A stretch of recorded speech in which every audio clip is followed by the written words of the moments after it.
चल देखिए, आज हम लोग को पढ़ना है क्लास ट्वेल्थ का इतिहास का पहला चैप्टर हम लोग पढ़ रहे हैं, जिस चैप्टर का नाम है ईंटें मनके तथा अस्थियाँ। ठीक है, तो इस चैप्टर में हम लोगों ने पिछले वीडियो में यहाँ तक ले पढ़ लिया था। यहाँ पर युग्म समाधियाँ मिली थी। ठीक है, यहाँ तक हमने पिछले वीडियो में पढ़ लिया था। इसके आगे हमें पढ़ना है आलमगीरपुर के बारे में। ठीक है, तो चलिए हम लोग शुरुआत करते हैं आलमगीरपुर से। ठीक है, देखिए लिखेंगे, इसकी खुदाई यज्ञदत्त शर्मा द्वारा 1958 में करवाई गई थी। ध्यान रखिएगा, आलमगीरपुर की खुदाई किसने करवाई थी? तो यज्ञदत्त शर्मा ने करवाई थी। कब करवाई थी? तो 1958 में। ठीक है, यह प्रश्न ऑब्जेक्टिव के लिए आपका बहुत ही महत्वपूर्ण है। आगे है कि यह स्थल उत्तर प्रदेश का मेरठ जिले में हिंडन नदी के तट पर स्थित है। कहाँ पर है? तो हिंडन नदी, एक हिंडन नदी है। और कहाँ पर है? उत्तर प्रदेश में। उत्तर प्रदेश के किस जिले में? तो मेरठ जिले में स्थित है। कौन सा जगह? तो आलमगीरपुर। ठीक है, चलिए देखिए आगे हम लोग पढ़ेंगे सूतकांगे डोर। इसकी खुदाई ऑरेंज स्टाइल द्वारा 1927 में तथा जॉर्ज डेल्स द्वारा 1962 में करवाई गई थी। ठीक है, सूतकांग डोर की खुदाई दो व्यक्तियों ने मिलकर करवाई थी। पहला ऑरेंज स्टाइल थे और दूसरा का थे जॉर्ज डेल्स। ठीक है, याद रखना है। आगे है कि यह स्थल पाकिस्तान में दासक नदी के तट पर स्थित है। कहाँ पर है? तो पाकिस्तान में है। कौन से नदी के किनारे? तो दासक नदी के किनारे स्थित है। यहाँ से मिट्टी की बनी चूड़ियाँ, राख से भरा बर्तन, तांबे की कुल्हाड़ी, मनुष्य की हड्डियाँ इत्यादि साक्ष्य प्राप्त हुए हैं। ठीक है, इतने सभी साक्ष्य हमें प्राप्त हुए हैं। आगे देखिए, आगे हमारे पास है बनावली। ठीक है, इसकी खोज रविंद्र सिंह बिष्ट द्वारा 1974 में की गई थी। यही है रविंद्र सिंह बिष्ट। ठीक है, इन्होंने इसकी खोज यानी बनावली की खोज 1974 में किए थे। ठीक है, और यह कहाँ पर है? यह स्थल हरियाणा का हिसार जिले में रंगोई नदी के तट पर स्थित है। ठीक है, यानी कि यह जो स्थल है वो हरियाणा में है, हरियाणा के हिसार जिले में है। ठीक है, और रंगोई नदी के तट पर स्थित है। ठीक है, आगे है कि यहाँ से तांबे की कुल्हाड़ी, हल की आकृति का खिलौना, पत्थर व ईंट के मकान मिले हैं। उन्नत किस्म की जौ मिला है। सड़कों पर बैलगाड़ी के निशान आदि के साक्ष्य मिले हुए हैं इस यहाँ से। ठीक है, कहाँ से? तो बनावली से।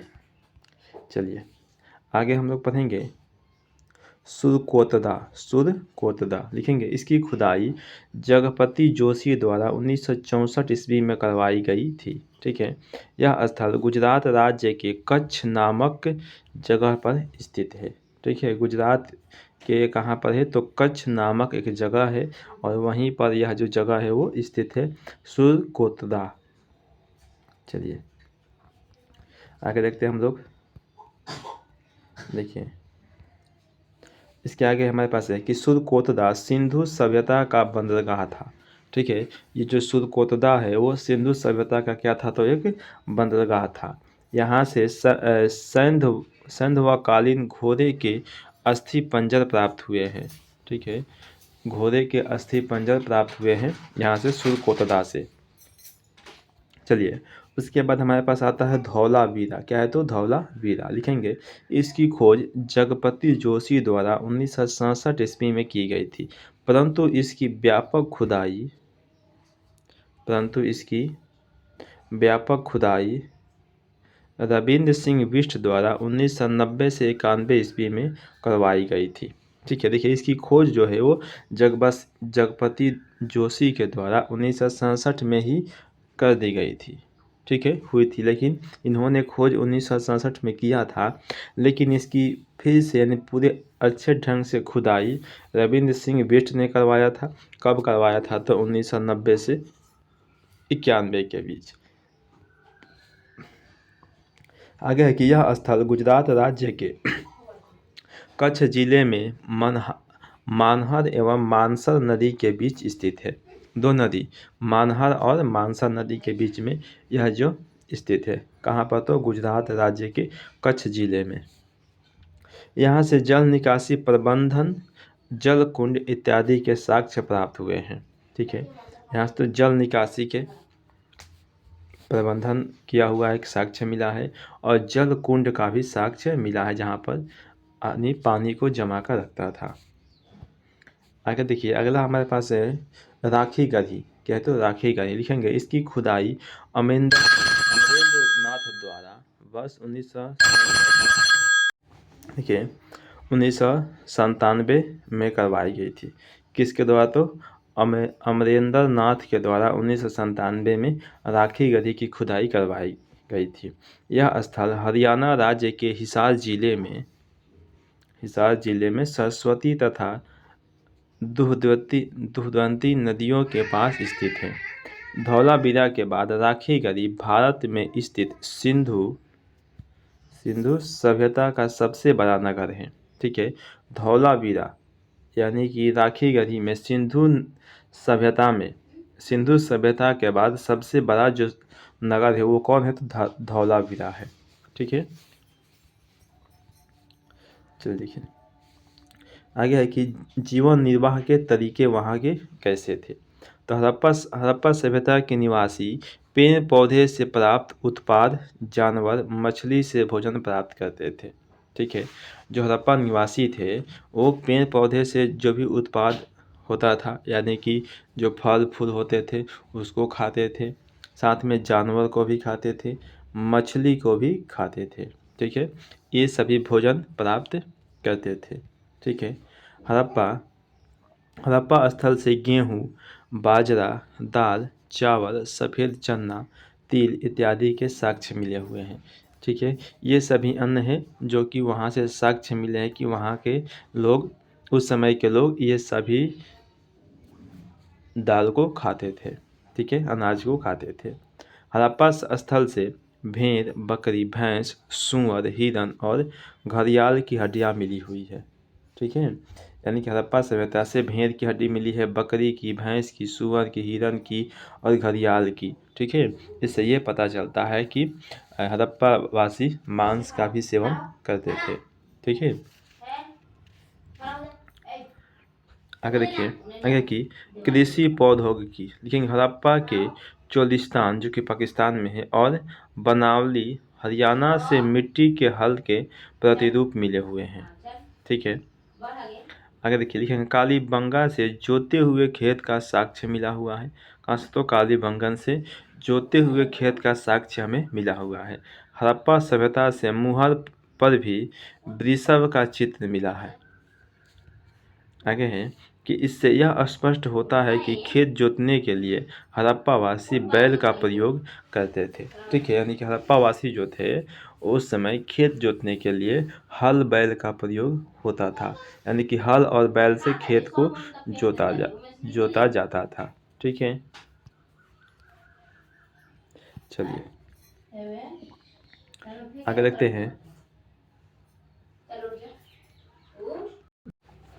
देखिए आगे है कि फसल की कटाई के लिए हड़प्पा के लोग लकड़ी के हाथों में बैठाए गए पत्थर के फलकों, धातु के औजारों का प्रयोग करते थे।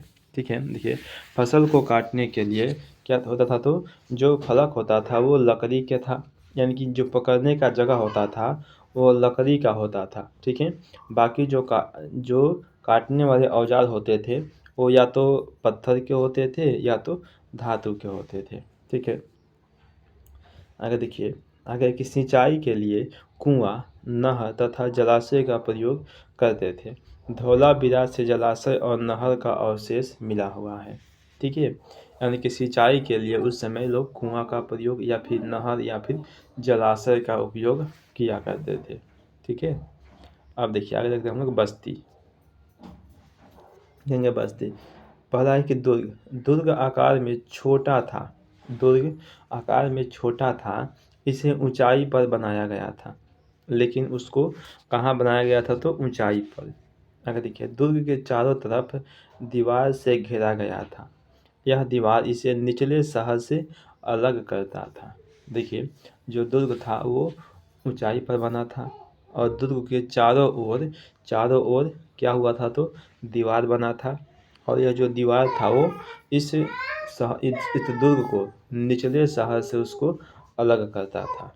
ठीक है, आगे की दूसरा निचला शहर का आकार दुर्ग से बड़ा था। यह सामान्य लोगों के लिए बनाया गया था। ठीक है, यानी कि जो निचला शहर था वो दुर्ग से बहुत ही बड़ा था, लेकिन इसमें केवल सामान्य लोग ही रहते थे। जैसे गांव के लोग हो गए, नॉर्मल लोग, वो सभी लोग रहते थे। लेकिन जो ऊंचाई पर बनाया गया था वहाँ पर केवल शासक वर्ग के लोग ही रहा करते थे। जैसे सैनिक हो गए या फिर जो शासक वर्ग हो गए, वही सब वहाँ पर रहते थे। गृह स्थापत्य कला लिखेंगे। मोहनजोदड़ो के आवासीय भवन में एक आंगन होता था। देखिए, एक आंगन होता था जिसके चारों ओर कमरे बने होते थे। मकान के दीवारों में खिड़कियां नहीं होती थी। देखिए, मोहनजोदड़ो के समय में जो घर बनता था वो चारों तरफ घर होता था, लेकिन बीच में क्या होता था तो आंगन होता था। इन चारों तरफ में घर हो गया और बीच में खाली जगह होता था, यहाँ पर आंगन होता था। ठीक है, और मकान के दीवारों में खिड़कियां नहीं होती थी। ठीक है, और जो मकान होता था उस मकान के दीवारों में कोई भी खिड़की नहीं होती थी, इस मकान से उस मकान में के लिए। ठीक है, मुख्य द्वार से आंगन सीधा दिखाई नहीं देता था। और ध्यान रखिए, जो मेन द्वार होता था, इस मेन द्वार से आप डायरेक्ट सीधे आंगन को नहीं देख सकते थे। यानी यहाँ पर मेन द्वार होता था और साथ में आंगन में जाने का रास्ता यहाँ से होता था। ठीक है, यानी कि डायरेक्ट आंगन दिखाई नहीं देता था।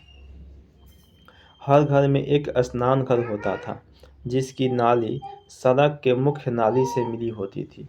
ठीक है, एक स्नान घर होता था। अरे देखिए, आगे की कुछ घर में बहुमंजिला मकान भी मिले हैं। ठीक है, यानी कुछ घर ऐसे भी जिसमें फर्स्ट सेकंड फ्लोर यानी कि 2-3 तल्ले का मकान भी मिला हुआ है। हर घर में एक कुआं बनाया जाता था। ठीक है, हर घर में क्या होता था तो एक कुआं होता था। ये कुआं इसलिए होता था, इसमें से क्या होता था तो इस कुएं से पानी निकाला जाता था, पीने के लिए, नहाने के लिए, धोने के लिए, यानी सभी काम के लिए कुएं से पानी निकलता था, रस्सी के सहारे, बाल्टी से। ठीक है, मोहनजोदड़ो में कुआं की कुल संख्या 700 थी। ठीक है, अभी तक जो खोजा गया कुआं है उसकी संख्या कुल कितनी है तो 700 है। कितनी है तो 700। ठीक है, ध्यान रखना है आपको, ये सारी बातें ऑब्जेक्टिव में पूछे जाते हैं। माल गोदाम लिखेंगे। एक बड़े आकार का गोदाम था जिसमें अनाज रखा जाता था। देखिए, ये रहा गोदाम। ठीक है, यहाँ पर क्या होता था तो इसमें अनाज रखा जाता था। ठीक है, चलिए हो गया, आगे देखते हैं। आगे देखिए कि विशाल स्नानागार लिखेंगे। दुर्ग पर बड़े बड़े स्नान घर के अवशेष मिले हैं। ठीक है, यानी कि जो दुर्ग होते थे, यानी कि जो ऊंचाई पर जो शहर बनाया गया था, वहाँ पर जो स्नान घर मिले हैं वो क्या थे तो साइज में बड़े बड़े थे, आकार में बहुत बड़े थे। स्नान घर का आकार 12 मीटर लंबा, 7 मीटर चौड़ा और लगभग 2.4 मीटर गहरा था। ठीक है, यानी कि जो स्नान घर का जो लंबाई होता था, यानी कि जो पूरा आकार होता था वो लंबाई में 12 मीटर लंबा था, 7 मीटर चौड़ा था और गहरा भी था 2.4 मीटर। ठीक है, ऐसा बनाया गया था। इसके चारों ओर बरामदे होते थे। स्नान घर को भरने के लिए कुआं का प्रबंध था। इसका प्रयोग धार्मिक अनुष्ठान के लिए या विशेष अवसर पर नहाने के लिए किया जाता था। ठीक है, आगे देखिए, आगे है कि जल निकास प्रणाली लिखेंगे। हड़प्पा सभ्यता की गलियों एवं सड़कों को ग्रिड पद्धति में बनाया गया था। यहाँ सड़कें के एक दूसरे को समकोण पर काटती थी। ठीक है, जो सड़कें होती थी वो कैसे तो हमेशा ऐसे ही यानी समकोण पर ही काट सकती थी। हड़प्पा सभ्यता के हर घर में नाली का निर्माण किया गया था। घर का नाली मुख्य सड़क के नाली से मिला था। ठीक है, यानी कि हर घर में क्या था, तो नाली था, और जो नाली था घर के नाली वो मेन नाली से जाकर के मिलता था। नाली ईंटों से ढका जाता था, कूड़ा करकट से बचाया जा सके। ठीक है, ईंटों से इसलिए ढका गया था ताकि उसमें कोई गंदा ना आ सके।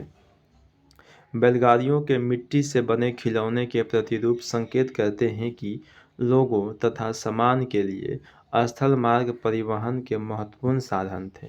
ठीक है, यानी कि जो बैलगाड़ियाँ थी वो केवल बैलगाड़ी उस समय थी, यानी कि हल बैल का भी प्रयोग होता था और साथ में बैलगाड़ियों का भी प्रयोग होता था परिवहन के लिए, कहीं आने जाने के लिए। सिंधु तथा इसकी उपनदियों के बगल में बने नदी मार्गों और साथ ही तटीय मार्गों का भी प्रयोग परिवहन के लिए करते थे। अब देखिए आगे देखते हैं हड़प्पा का समाधान। देखिए हड़प्पा स्थलों में मृतकों को गर्तों में दफनाया जाता था। ठीक है, हड़प्पा सभ्यता के कब्रों से मृत भांड तथा आभूषण मिले हैं।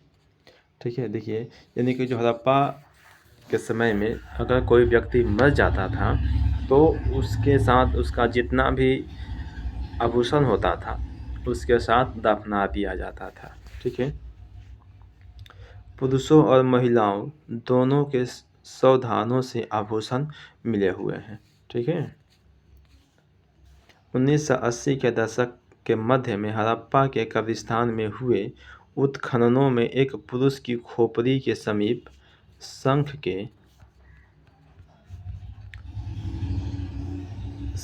के 3 छल्लों जैसवाल एक प्रकार का उपरत्न होता है कि मनके तथा सैकड़ों की संख्या में सूक्ष्म मनकों से बना एक आभूषण मिला था। ठीक है, कहीं कहीं पर मृतकों को तांबे के दर्पण के साथ दफनाया गया था।